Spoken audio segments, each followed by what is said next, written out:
Hey Shizumi! So today I will be reviewing the Donut Shop Berry Chill Iced Refresher. So, there's 3 other flavors that I've tried.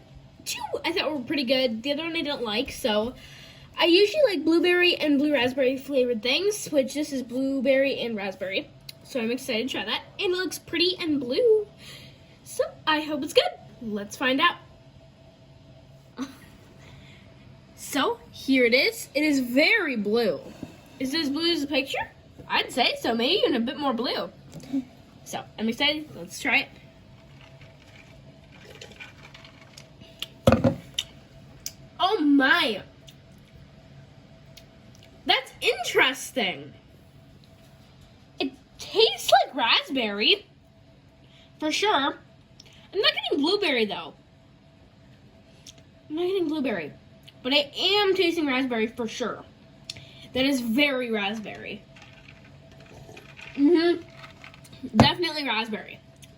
It's pretty good. I'd recommend. It's very cute too. I love the blue color. So, yeah, I would recommend. It tastes pretty good. But if you're looking for blueberry, there's none. There is no blueberry to it. It's just very heavy in the raspberry. So, yeah, that's what I thought of it. Also, I found it at Walmart.